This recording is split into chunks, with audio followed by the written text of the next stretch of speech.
기도드립니다. 아멘. 좋은 아침입니다. 세상에서 가장 맛있는 식사는 언제 먹는 식사일까요? 배고플 때 먹는 게 최고죠. 그렇다면 하나님께서 가장 기뻐하는 감사와 찬양은요, 바로 고난 중에 드리는 감사와 찬양 아닐까요? 저는 오늘이 그 시간이 아닌가 생각을 합니다. 교회에 모이는 것조차 쉽지 않은 코로나 팬데믹의 폭풍 속에서 드리는 감사 예배 말이지요. 자, 앞뒤 돌아보면 이렇게 한번 인사합니다. Happy Thanksgiving. 온라인에서 그리고 가정에서 예배하는 성도님들도 손을 들며 한번 인사합니다. Happy Thanksgiving입니다. 자, 우리는 곡식들의 추수기뿐만 아니라 영혼의 추수기를 지금 살고 있습니다. 지난주 설교에서 결실은 어느 땅에서 이루어집니까? 좋은 땅, 옥토지요. 다른 성경에서는 100배, 60배, 30배의 결실을 한다고 하는데 바로 좋은 땅에서만이 이런 결실을 할 수가 있습니다. 길가, 바위 윗, 그리고 가시떨기는요, 열매를 맺을 수가 없지요. 열매 맺지 못하는 세 종류의 밭이 바로 저와 여러분이었다는 사실입니다. 그런데 이 밭을 열매 맺는 옥토로 만들겠다는 이 말씀이 지난주 공부한 씨 뿌리는 비유의 참 의미라고 했습니다. 누가요? 바로 씨 뿌리는 자 되시는 예수님이 말이지요. 성경에 나오는 모든 치유사역도 결국 이것을 말하는 겁니다. 태를 고쳐서 아들을 낳든, 육신의 병을 고쳐서 온전하게 하든, 아니면 귀신을 쫓아내서 온전한 정신이 들게 하든 말이지요. 바로 저와 여러분을 좋은 밭으로 일구어 풍성한 열매를 맺게 하는 것입니다. 성경에서 열매는 바로 아들 되게 한다는 것이고요. 씨 뿌리는 비유는 마태, 마가, 누가복음에 나오는데, 마가복음에서는 이 비유가, 씨 뿌리는 이 비유가 모든 비유를 푸는 열쇠라고 합니다. 마가복음 4장 13절 14절 같이 봅니다. 또 이르시되 너희가 이 비유를 알지 못할진대. 이 비유는 씨 뿌리는 비유입니다. 어떻게 모든 비유를 알겠느냐? 씨 뿌리는 자는 말씀을 뿌리는 것이라, 이렇게 말하죠. 예수님의 모든 비유의 핵심은 여러분 무엇에 대한 것일까요? 바로 하나님의 나라입니다. 결국 하나님의 나라는 바로 열매 맺지 못하는 땅을 고쳐서 열매 맺는 좋은 땅 만드는 것이라는 말입니다. 오늘 우리가 읽은 본문도 씨 뿌리는 비유의 연속석상에 있는 말씀입니다. 16절 같이 봅니다. 누구든지 등불을 켜서 그릇으로 덮거나 평상 아래에 두지 아니하고 등경 위에 두나니 이는 들어가는 자들로 그 빛을 보게 하려 함이라. 먼저 이 비유에서 켜진 등불이 무엇일까요? 시편 119편 105절입니다. 주의 말씀은 내 발의 등이요 내 길의 빛이니이다. 요한복음 1장 1절에서 5절 봅니다. 태초에 말씀이 계시니라. 이 말씀이 하나님과 함께 계셨으니 이 말씀은 곧 하나님이시라. 그가 태초에 하나님과 함께 계셨고 만물이 그로 말미암아 지은 바 되었으니 지은 것이 하나도 그가 없이는 된 것이 없느니라. 그 안에 생명이 있었으니 이 생명은 사람들의 빛이라. 빛이 어둠의 빛이 돼 어둠이 깨닫지 못하더라. 다시 묻겠습니다. 이 켜진 등불이 무엇일까요? 말씀이지요. 그런데 말씀은 말씀인데 어떤 말씀일까요? 드러난 말씀, 선포된 말씀, 말씀이 육신이 되어 오신 예수 그리스도. 여러분, 이것을 한마디로 딱 말하면 복음입니다. 지난주 비유로 말하면 바로 땅에 뿌려진 씨앗이고요. 씨를 밭에 뿌리는 사람이 새들이 와서 먹으라고, 살짝 싹만 틔우라고, 아니면 잎만 무성하라고 씨 뿌리는 사람이 있을까요? 뭐 콩나물 심는 사람이야 있겠지만은 없을 겁니다. 마찬가지로 등불을 켜서 그릇으로 덮거나 침대 아래에 두는 사람은 또한 없겠지요. 그러면 등불을 켜서 어디에 둡니까? 램프스탠드, 등경 위에 두죠. 왜일까요? 들어가는 자들로 그 빛을 보게 하기 위해서입니다. 복음을 받은 저와 여러분은 그리스도의 빛을 담고 있는 질그릇입니다. 이 질그릇이 깨질 때 빛은 더 환하게 비추게 되지요.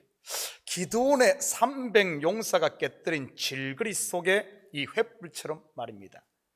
사도 바울은 우리를 그리스도의 편지다, 그리스도의 향기라는 표현을 합니다. 편지는 그 봉투가 찢겨 개봉되어야만 보낸 사람의 마음이 그 안에 편지지를 통해 전달되고, 향기는 옥합이 부어지든지 아니면 옥합이 깨져야만 이 향기를 발하지요. 올 한 해 질그릇이 깨지고 그 봉투가 찢겨진 분 계신가요? 여러분 감사하십시오. 왜냐하면 여러분 속에 빛이 있기에 이 질그릇이 깨지는 것이고, 여러분 속에 하나님의 마음을 담은 편지지가 있기에 그 봉투가 찢겨진 것이니까요. 17절 같이 봅니다. 숨은 것이 장차 드러나지 아니할 것이 없고 감추인 것이 장차 알려지고 나타나지 않을 것이 없느니라. 여러분에게 묻겠습니다. 여기에 땅이 있다고 칩시다. 여러분은 이 땅이 좋은 땅인지 그렇지 않은 땅인지 어떻게 알 수 있습니까? 씨를 뿌려 보아야 알 수가 있지요. 어떤 땅은 좋은 땅처럼 보이는데 씨를 뿌려보면 씨알도 안 먹히는 길가와 같은 땅이 있지요. 어떤 땅은 겉은 기름져 보이는데 막상 속에 바위가 있는 돌밭도 있고요. 어떤 땅은 거참 부드러운 옥토인데 흙 속에 가시뿌리와 씀뿌리가 쫙 깔려있는 밭도 있습니다. 예수님 당시에 바리새인들, 서기관들, 종교 지도자들, 복음의 씨가 뿌려지기 전까지는 모두가 문전옥답으로 알고 있었지요. 속에 돌과 엉겅퀴에 씀뿌리가 가득함에도 말이지, 말씀의 씨가 뿌려지기 전까지는 세리마태, 여리고의 제사장 삭개오는 모두가 돌밭으로 알았을 겁니다. 세상 사람 다 구원을 받아도 저 인간들은 안 될 거라고 말이지. 오죽했으면 세리라는 말과 죄인이라는 말은 동의어로 사용되었습니다. 예수님을 만나기 전까지는 사마리아 여인, 7 귀신 들린 마리아, 가시밭으로 여기지 않았겠습니까? 중세 시대의 언어로 말한다면 마녀 말이지요. 그런데 진리의 빛이 비치고 복음의 씨가 떨어지니 숨은 것이 다 드러나고 감추인 것이 다 나타났습니다. 알고 보면 이들이야말로 그 어느 땅보다 기름진 좋은 땅이었지 않습니까? 오늘 말씀이 바로 그 말을 하는 겁니다. 그렇다면 왜 이렇게 다 드러내고 알려지게 할까요? 얼라리 꼴라리 놀리기 위해서일까요? 아담과 하와가 벌거벗은 것을 왜 드러낼까요? 숨은 것을 드러내는 것은 율법이라는 것은 우리가 다 알고 있습니다. 우리 속에 더 숨은 것 다 드러내는 율법이죠. 내가 길가, 돌밭, 가시밭임을 왜 하나님께서는 이 말씀을 통해 드러낼까요? 바로 옥토를 만들기 위해서입니다. 뭔가 드러나야 돌도 골라내고 가시덩굴, 씀뿌리도 제거하지요. 뭔가 알려져야 갈아엎기도 하고 거름도 할 것 아닙니까? 우리는 말씀 앞에서 끊임없이 갈아엎어져야 되고 내 속이 드러나야 할 줄 믿습니다. 내 속에 이 병들이 폭로되어야 합니다. 그래야만 우리 주님이 친히 치료를 하실 수 있지요. 누가복음 5장 31절 32절입니다.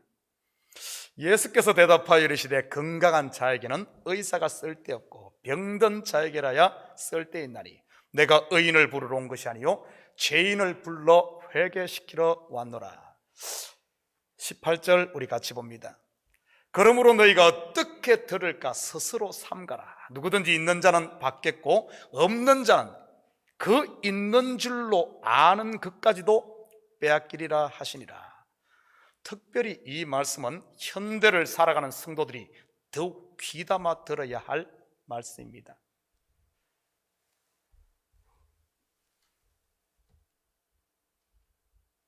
자, 이제 설교 절반 끝났으니까요, 눈들 뜨시고, 이제 제가 10분 안에 끝내도록 하겠습니다.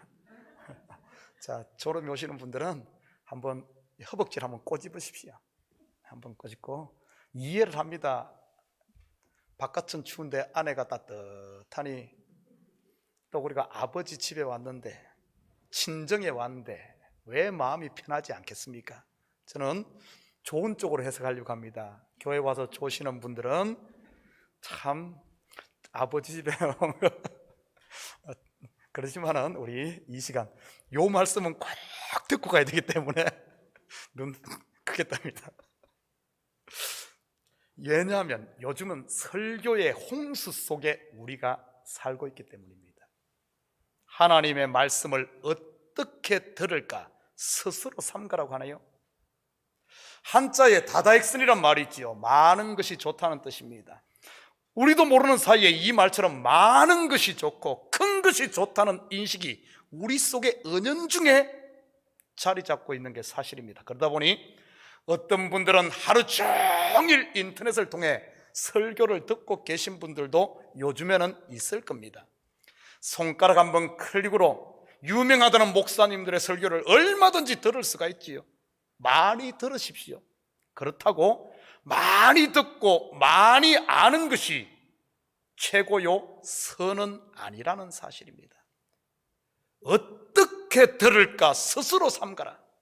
이 말은 잘못된 설교, 이단의 설교를 조심하라는 그런 말이 아닙니다. 그럴 것 같으면 무엇을 들을까 스스로 삼가라 이렇게 말해야 되잖아요. 어떻게 들을까? 이 말은 외부의 문제가 아니라 내 내부의 문제를 말하는 것입니다. 우리말로 표현한다면 개떡같이 말해도 찰떡같이 알아들으라는 말이지요. 즉 하나님의 말씀을 복음으로 들으라는 말입니다. 율법으로 듣지 말고요. 그렇다면 어떻게 듣는 것이 복음으로 듣는 것이고 무엇이 율법으로 듣는 것인가? 똑같은 하나님의 말씀도 어떻게 듣느냐에 따라 그 결과는 하늘과 땅 차이입니다. 복음으로 듣는 자는 생명에 이르고 율법으로 듣는 자는 저주 아래 심판에 이르니까요. 복음으로 듣는다는 말은 그분이 하신 일을 듣는 것입니다. 성경을 통해서 그분이 하신 일, 주어가 그분입니다. 성경은 창세기부터 요한계시록까지 전부 그분이 하신 일을 이야기하는 거예요. 그분. 그러니 설교를 들을 때마다 그분이 나를 위해 행하신 그 이야기를 들으니까 평생에 듣던 말씀, 평생에 듣던 말씀 또 들려주시오. 들을 때마다 은혜로다, 은혜로다, 감사 또 감사가 나옵니다. 반대로 율법으로 듣는다는 말은 이 하나님의 말씀을 통해 내가 한 일, 그리고 내가 해야 할 일로 듣는다는 말입니다. 여기에는 주어가 언제나 나입니다. 그러다 보니 뭐 좀 하면은 자기의 권리와 보상을 주장하고, 그렇지 않으면 부담에 짓눌리고, 지키지 못하면 벌레만도 못한 인간이라고 자기를 자학하게 되지요.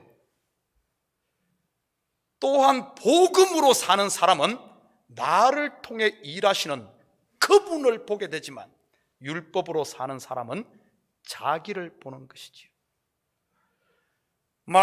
똑같은 말씀을 복음으로 들은 사람과 똑같은 말씀을 율법으로 들은 사람에 대한 비유가 바로 성경의 양과 염소의 비유입니다.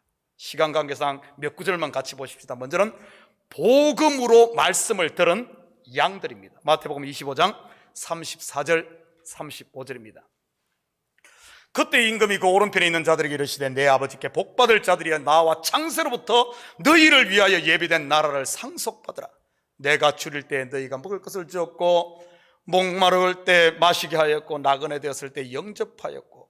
37절입니다. 이에 의인들이 대답하여 이르되 주여 우리가 어느 때에 주께서 줄이신 것을 보고 음식을 대접하였으며 목마르신 것을 보고 마시게 하였나이까. 이 말은 결국 누가 했다는 겁니까? 내가 한 것이 아니라 바로 주님이 하셨다는 말이지요. 누구를 통해서요? 나를 통해서 말입니다. 나는 청지기요 그분의 손에 붙들린 나는 그분의 도구요 그분의 종이라는 말입니다. 나는 그분의 영광을 담은 그릇이라는 말이지요. 한 군데 더 봅니다. 누가복음 17장 10절입니다. 이와 같이 너희도 명령받은 것을 다 행한 후에 이르기를 우리는 무익한 종이라 우리가 하여야 할 일을 한 것뿐이라 할지니라. 여러분, 이번에는 반대로 예수님의 말씀을 율법으로 들은 염소들입니다. 마태복음 25장 41절 42절입니다. 또 왼편에 있는 자들에게 이르시되 저주를 받을 자들아 나를 떠나 마귀와 그 사자들을 위하여 예비된 영원한 불에 들어가라. 내가 줄일 때에 너희가 먹을 것을 주지 아니하였고 목마를 때에 마시게 하지 아니하였고. 44절입니다. 그들도 대답하여 이르되 주여 우리가 어느 때에 주께서 줄이신 것이나 목마르신 것이나 나그네 되신 것이나 헐벗으신 것이나 병드신 것이나 옥에 갇히신 것을 보고 공양하지 아니하더이까. 이 말은 결국 누가 했다는 것입니까? 바로 내가 했다는 말이지요. 내가 이렇게 많은 일을 했는데 왜 알아주지 않느냐고 항변하고 있잖아요. 이는 곧 나는 주인공, 예수님은 엑스트라는 말이지요. 한 군데 더 봅니다. 누가복음 18장 11절 12절입니다. 바리새인은 서서 따로 기도하여 이르되 하나님이여 나는 다른 사람들 곧 토색 불이 간음을 하는 자들과 같지 아니하고 이 세리와도 같지 아니함을 감사하나이다. 나는 일에 2번씩 금식하고 또 소득의 11조를 드리나이다 하고. 똑같은 말씀을 율법으로 듣고 자기 의의를 쌓았던 이들의 결과가 무엇입니까? 그 있는 줄로 아는 것까지도 빼앗기리라. 사랑하는 성도 여러분, 우리 마음을 말씀의 거울 앞에 한번 비춰보시기 바랍니다. 혹시 내 마음 한쪽 구석에 양의 탈을 쓴 이런 넝구렁이가 또아리를 틀고 있지는 않습니까? 바로 지금이, 이 시간 지금이 우리 속에 있는 뱀 한 마리씩 잡을 때입니다. 뱀이 겨울잠에 들어가기 전에 살이 오르고 독이 올라 있으니까요. 뱀의 머리를 탁 잘라내고 껍질을 쫙 벗겨서 숯불에 구우면 아주 맛이 기가 막히지. 오늘 추수감사주일에 터키를 구울 게 아니라 우리 속에 있는 이 뱀 한 마리씩 구워야 되는 거 아닌가 싶습니다. 나중에 그 있는 줄로 아는 것까지 다 뺏기고 바깥 어둠에서 이를 갈기 전에 여러분 스스로 삼가하며 분별해서 말씀을 어떻게 들을까? 복음으로 듣는, 율법으로 듣지 말고 복음으로 듣는 생명에 이르는 저와 여러분 되시기 바랍니다.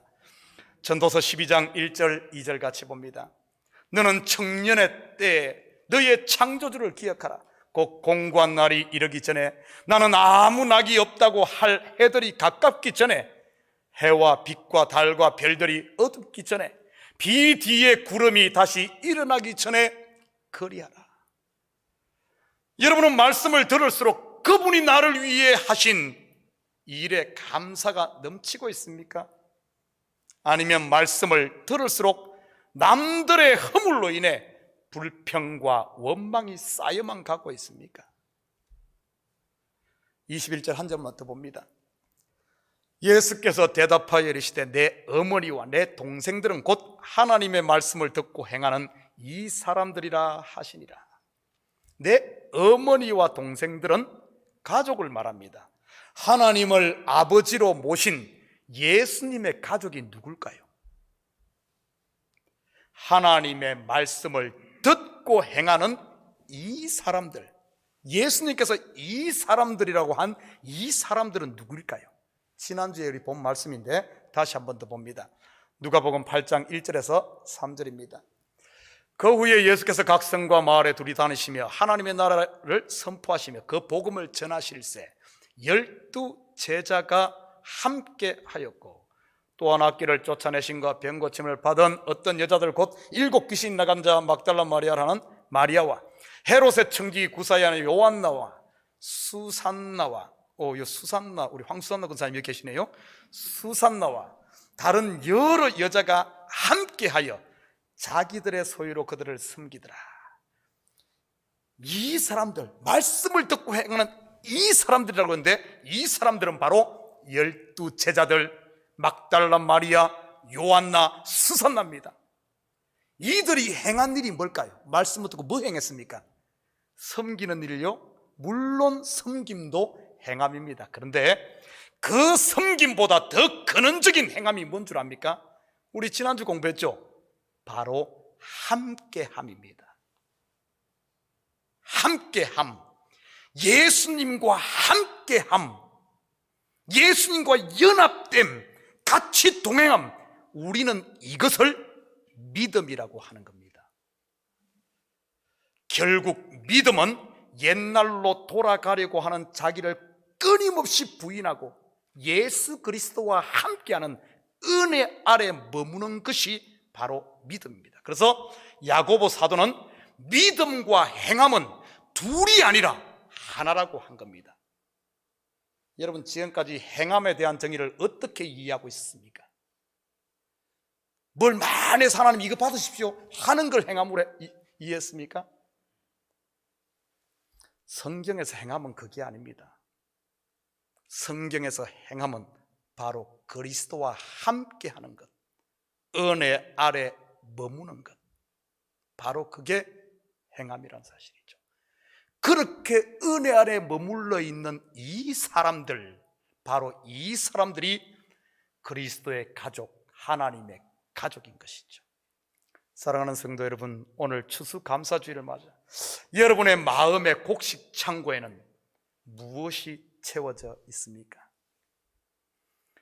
코로나 바이러스 팬데믹 가운데서도 여기까지 나를 인도하신 에베네셀의 하나님의 은혜와 감사가 채워져 있습니까? 아니면 내가 하나님 앞에 지금까지 이렇게 충성하고 교회에다 갖다 바친 헌금이 얼마고 내가 교회를 위해 흘린 땀이 얼마고 이렇게 수고했는데 하나님이 나한테 이럴 수 있어?